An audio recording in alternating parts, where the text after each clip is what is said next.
Right now, I want to welcome to the program, glad that we've got him on, Andrew Jennison, NRA, ILA's Virginia and Maryland State Liaison. Andrew, good evening to you, sir. Good evening. How are you? I'm good. Thanks for coming on the program tonight. No, thank you for having me. All right, so Virginia's legislative session gets underway tomorrow, right? Yes, I'm actually driving back from Richmond tonight. Had some meetings, talked about some pre-legislation that has come in, and watching all the other bills that could come in. We have till Friday for legislation to be introduced, so you never know what irrational responses to the tragedy in Tucson that certain anti-gun legislators will try to push. Yeah, let's talk about some of the bills that we already know are on the table, both bills that are good for gun owners, bills that are not good for gun owners. There are, about 5 good pro-gun bills that are being offered? 6 good pro-gun bills. 6. A couple ones come in, anti-gun bills so far. I don't know if you've seen this one. The delegate from Alexandria wants to ban firearms in the Virginia General Assembly. Oh, no, I hadn't heard that. Yeah, that was his response to what happened in Arizona. I don't understand the correlation, but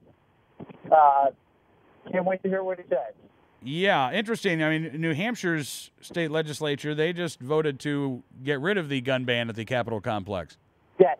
Well, Huh. actually, I did read quickly in a little blog posting about it. He felt uncomfortable when he saw someone with a firearm in the Capitol. Uncomfortable? Yeah, uncomfortable. Yes. Yes, I can't attest to his comfort level, but he just said he was uncomfortable. Take from it what you will. Is that, okay. That's a really low standard to start legislating away people's rights, Andrew. I got to say, I mean, if that's it, I just felt uncomfortable. I feel, I don't know about you, I feel kind of uncomfortable going to the mall these days. Yeah. Can I be the fashion police for the Commonwealth of Virginia? I'll recommend that to him. Actually, he may try to bargain with you. So just we'll leave that one alone. No, that's really interesting. I'm very curious to hear if there's anything more to that other than I'm uncomfortable with this. Now, a bill that's introduced every year, seemingly in Virginia, Andrew, is a bill to go after private sales of firearms at gun shows, and over the past couple of years, gun control advocates have been increasingly public with their belief that actually this needs to apply to all private sales. This really is not about simply gun shows. This is the intermediate step between what we have now and then a simple ban on all private sales. Yeah, this is intermediate step, first step, whatever you want to pick. They actually want to ban and regulate all sales, private, between you, family member, friends. Even if you're at a gun show and you see someone who says, I'm looking for a new shotgun. I plan on going, dove hunting. Mm-hmm. And you say, I have one I'm looking to, maybe I'll sell. To them, you just violated the law right there. Just offering, just saying, hey, I have something. By their definition, if you did that in the gun show, you've committed a crime. But if you go do it over the phone at your home, that's not a crime. I don't know how it makes logical sense, but to them it does, and they're actually just looking to go after gun shows. Nothing more, nothing less. All right. Now, as I said, this has been introduced in every session that I can remember of the past few years in the Commonwealth of Virginia.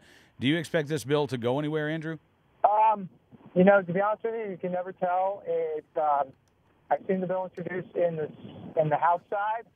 The House is a very good body. We have a lot of strong pro-gun legislators who still need to hear from their constituents in opposing this legislation. On the Senate side, the Senate is a very confusing body. They oscillate between good and bad, and depending on what day you get them, you never know. Fear for that bill in the Senate because we definitely have a tough road to hoe there. Okay. always where we've had the problem. All right. Now, another House Bill 1600 in Virginia. This would get rid of Virginia's firearms preemption law. You know, we just saw a couple of weeks ago Ohio State Supreme Court upholding that state's firearms preemption law. Now we've got a delegate who wants to undo Virginia's through the legislative process. Yeah, another perennial bill. Again, legislators need to hear from you to defeat this, gutting of Virginia law, which would just create a patchwork quilt of laws in the state. Anyone driving across the state who may be, following the laws of their county, if they drove into another county, would be in violation of any random law. So preemption is probably one of the most important laws we have on the books right now.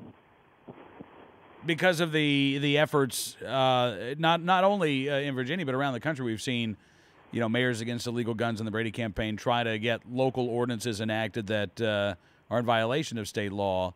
Right. This is the bulwark against that. Exactly. It treats everyone fairly and equally under the law. All right. Now, we've only got a couple of minutes here, Andrew, so we're going to have you back to talk about I don't think we can get through 6 bills in 3.5 minutes here, but I definitely look forward to being back. There's going to be a lot to discuss this session. Virginia is always an active state on Second Amendment bills and anti-gun bills. Yeah. Now, should we touch on Maryland too? I feel bad that we've shortchanged the Maryland listeners. What should Marylanders be paying attention to right now? Should be contacting their legislators and urging them to oppose any anti-gun legislation that comes forward. Unfortunately, contrary to the rest of the nation, this past election, Maryland became more liberal. Yeah. We lost a stalwart of our Second Amendment rights to Senator Alex Mooney. He was replaced by a D-rated Democrat. The committee makeup where all gun bills in Maryland go has changed, which now dominated by anti-gun votes. So it is a scary time in the free state. I strongly encourage every Maryland listener right now to contact their legislator and encourage them not to push any anti-gun bills, to vote for any anti-gun bills. We're in for a battle there. All right. I mean, as we talk, we've talked in the past about the battleground states of California and New York, Massachusetts, New Jersey, Maryland, on that list now. Yes. Unfortunately, I hate to be, the bearer of that news, but yes, it is a difficult state for Second Amendment rights. All right. Well, listen, Andrew, I know you're going to be working hard with gun owners in Maryland, trying to protect those rights, and I'm glad you could join us on the program tonight, sir. Drive safe on your way back, and thank you. We'll talk to you very soon. All right.